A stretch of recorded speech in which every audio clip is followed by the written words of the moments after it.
Hello and welcome. Assalamu alaikum. Myself is Zarullah Shah and my team member is. मुंतज़िर Abbas. Today we are here to represent a presentation on the topic what are consumer surplus and what are producer surplus and how are they affected by the imposition of a tax. Discussion the economic significance of these concepts in analyzing market efficiency. Now Muntazir Abbas will define what are consumer surplus and producer surplus. Consumer surplus and producer surplus. Consumer surplus show how much extra value consumer receive because they are willing to pay more than the market price. इसका मतलब ये होता है कि एक consumer है वो एक गुड एंड सर्विसेज की प्राइस को कितनी विलिंग करते हैं और वो मार्केट में उसको कितने में मिल रही है। सरप्लस तभी होगा जब वो उसकी विलिंगनेस टू पे ज़्यादा होगी और मार्केट की प्राइस कम होगी। और इसी तरह producer surplus shows the benefit producer receive when they sell at a market price higher than the minimum acceptable price. और प्रोड्यूसर सरप्लस ये कि एक चीज़ बनाने में, एक प्रोडक्ट बनाने में, एक गुड को तैयार करने में उसका कॉस्ट कितना आता है और उसकी मार्केट प्राइस कितनी है। प्रोड्यूसर सरप्लस तभी मुमकिन है जब किसी प्रोडक्ट को तैयार करने की कॉस्ट कम आ रही हो और उसकी मार्केट प्राइस ज़्यादा हो। And now Zairullah Shah continues the imposition of tax and the significance of economics and market efficiency. Government किसी भी प्रोड्यूसर पे या कंज्यूमर पे टैक्स इम्पोज करती है, उसका मार्केट पे फ़र्क क्या पड़ता है। मार्केट की प्राइस जो usually increase for consumer and decrease in revenue received by producer. Consumer सिर्फ डिक्रीज होता है जब टैक्स इम्पोज करता है, मतलब कि बायर्स जो पहले पे कर रहे होते हैं प्रोडक्ट पे उससे ज़्यादा पे करना होता है क्योंकि गवर्नमेंट ने टैक्स इम्पोज किया होता है। अगर ये पेंसिल है ये अगर पहले 15 रुपये की बन रही थी तो गवर्नमेंट ने अगर 10 रुपये टैक्स इम्पोज किया तो अब ये जो मिलेगी 25 रुपये की मिलेगी, मतलब जो कंज्यूमर होगा वो उसको 25 रुपये में पड़ेगी। अब कंज्यूमर की विलिंगनेस टू पे 25 रुपये है या नहीं है, इसी वजह से जो डिमांड होगी इस पेंसिल की वो कम हो जाएगी पहले के मुताबिक। इसी के साथ producer surplus also decrease. Tax की इम्पोजिशन से प्रोड्यूसर को भी फ़र्क पड़ता है, उसकी भी जो प्रोडक्शन है वो कम करनी पड़ती है क्योंकि मार्केट में डिमांड कम होगी, सप्लाई ज़्यादा करेगा फिर वो इफेक्ट कर जाएगा। इसीलिए इसको अपनी जो प्रोडक्शन होगी, जो सप्लाई होगी वो कम करनी होगी। इसी के साथ अगर हम इकोनॉमिक सिग्निफिकेंस को देखें प्रोड्यूसर सरप्लस, कंज्यूमर सरप्लस और टैक्स की इम्पोजिशन के बाद, तो जो कंज्यूमर और प्रोड्यूसर सरप्लस होता है वो हेल्प करता है इकोनॉमिक्स को एवेलुएट करने में कि एक मार्केट कैसे फंक्शन करती है। इसी के साथ वो इस चीज़ को यूज़ करते हैं एसेस करने में impact of policies like taxes, subsidies and price controls. इन सब चीज़ों के लिए हमें प्रोड्यूसर सरप्लस, कंज्यूमर सरप्लस और इक्विलिब्रियम को देखना पड़ता है। इसके बाद जाके हम पॉलिसीज़ बनाते हैं टैक्स इम्पोजिशन की, सब्सिडीज़ देने की और प्राइस कंट्रोल करने की। That's all from our side. Consumer surplus और प्रोड्यूसर सरप्लस जब गवर्नमेंट टैक्स इम्पोज करती है तो दोनों साइडों पे क्या इफ़ेक्ट पड़ता है। Consumer surplus the difference between the maximum price and consumer is willing to pay for a good and the actual market price the pay. वो प्राइस जो कंज्यूमर की willing to pay, for example एक product एक good market में मिलता है 2000 रुपये का और जो कंज्यूमर है उसकी विलिंग प्राइस है 3000 और वो मार्केट में उसी प्रोडक्ट को ख़रीदने मार्केट में जाता है तो वही प्रोडक्ट उसको मिलता है 2000 रुपये में।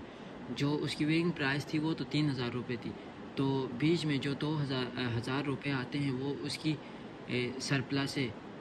उसके जहन में ये था कि ये प्रोडक्ट मुझे मिलेगा 3000 का, लेकिन मार्केट में वो प्रोडक्ट मिल रहा है 2000 रुपये का। जो 1000 रुपये की जो प्राइस है वो कंज्यूमर की सरप्लस है। इसी तरह प्रोड्यूसर की surplus, producer surplus the difference between the actual market price a producer receive for a good and the maximum price they would have been willing to accept. वो price जो एक producer जो एक चीज़ produce कर रहा है और वो इसका दिमाग में ये होता है कि मैं ये चीज़ 2000 का मार्केट में बेचूंगा, लेकिन मार्केट में जाने के बाद पता चलता है कि उसकी डिमांड ज़्यादा है और मार्केट में उसके प्राइस 3000 रुपये है। तो उसका जो वो विलिंग कर रहा था मैं इतने में बेचूंगा, वो 2000 रुपये और मार्केट प्राइस 3000 थी। तो बीच में जो 1000 की जो गैप आती है वो प्रोड्यूसर की सरप्लस है। इसी तरह हम ग्राफिकली यहाँ पे आपको शो किया है कि डिमांड कर्व और सप्लाई कर्व जब गवर्नमेंट टैक्स इम्पोज करती है तो उस पर क्या इफ़ेक्ट पड़ता है दोनों साइडों पे, वो यहाँ पे हमने ग्राफिकली रिप्रेजेंट किया है कि गवर्नमेंट जब टैक्स इम्पोज करती है तो दोनों बहुत consumer surplus and producer surplus decrease होते हैं। वो वजह ये होता है कि जब टैक्स इम्पोज करती है गवर्नमेंट तो मार्केट में डिमांड कम होती है, प्राइसेस ज़्यादा होते हैं। इसकी वजह से कंज्यूमर और प्रोड्यूसर सरप्लस दोनों डिक्रीज़ होते हैं, क्योंकि मार्केट में गुड एंड सर्विसेज की प्राइसेस बढ़ जाते हैं। वो ग्राफिकली यहाँ पे हमने दिखाया है कि जो ब्लू एरिया है वो है कंज्यूमर सरप्लस और जो रेड एरिया है वो प्रोड्यूसर सरप्लस।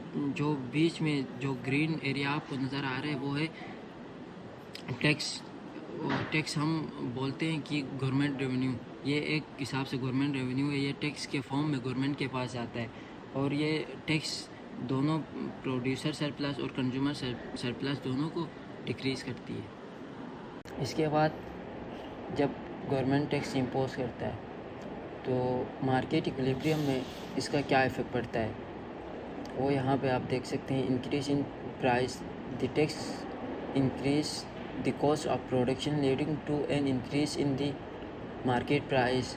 जब गवर्नमेंट टैक्स इम्पोज करता है तो जो प्रोडक्शन की कॉस्ट है वो इंक्रीज़ हो जाती है और क्वांटिटी डिक्रीज़ हो जाती है।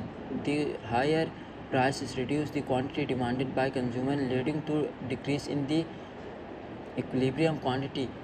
जब चीज़ों के गुड एंड सर्विसेज की प्राइसेस बढ़ जाते हैं जो प्रोड्यूसर है वो सप्लाई कम कर देते हैं, क्योंकि जो कॉस्ट ऑफ प्रोडक्शन है वो इंक्रीज़ हो जाती है और सप्लाई कर्व शिफ्ट कर जाता है, लेफ़्ट शिफ्ट करता है और जो प्रोड्यूसर की विलिंग टू सप्लाई थी वो कम हो जाती है और हम एक न्यू इक्विलिब्रियम पॉइंट पे पहुंच जाते हैं जहाँ पे प्राइस ज़्यादा होते हैं और क्वांटिटी कम हो जाती है। वो यहाँ आप ग्राफ में देख सकते हैं। इसी के साथ हम बात करेंगे कि कंज्यूमर एंड प्रोड्यूसर सरप्लस की इम्पोर्टेंस इकोनॉमिक्स में क्या है। Consumer and produce surplus economics में हेल्प करता है इकोनॉमिक पॉलिसीज़ और इकोनॉमिक बेनिफिट और वेलफेयर को मेजर्स करने में। अगर हम इकोनॉमिक एफिशिएंसी की बात करेंगे तो इक्विलिब्रियम पे कंज्यूमर एंड प्रोड्यूस सरप्लस यानी consumer surplus buyers benefit and producer surplus sellers benefit maximize होती है और जो मार्केट होती है वो working efficiently without any waste, मतलब बगैर किसी वेस्ट के मार्केट एफिशिएंट काम कर रही होती है। इसी के साथ सेकंड पॉइंट इसका वेलफेयर मेजरमेंट होता है कि मार्केट अगर सरप्लस है इकोनॉमिक सरप्लस पे तो वहाँ पर हमारे पास वेलफेयर कम्प्लीटली सोसाइटी को बेनिफिट देता है। अगला पॉइंट है पॉलिसी डिसीजन टूल। अगर इकोनॉमी सरप्लस पे है तो गवर्नमेंट यूज़ करती है टैक्स एनालाइज करने में, सब्सिडीज़ देने में, प्राइस कंट्रोल करती है, चेकिंग हो बेनिफिट्स और लॉसेस, मतलब कौन इस पॉलिसी पे बेनिफिट पे होगा और कौन लॉस पे होगा। इसी के साथ इम्पैक्ट एनालिसिस का भी काम करती है। कहीं पर भी इकोनॉमिक सरप्लस हो तो वो हेल्प करती है एनालाइज करने में कि चेंजेस लाइक न्यू पॉलिसीज और taxes affects buyers and seniors. In short, consumer and producer surplus at equilibrium reflect fair prices, maximum benefits, and efficient resources use, all essential for a stable economy.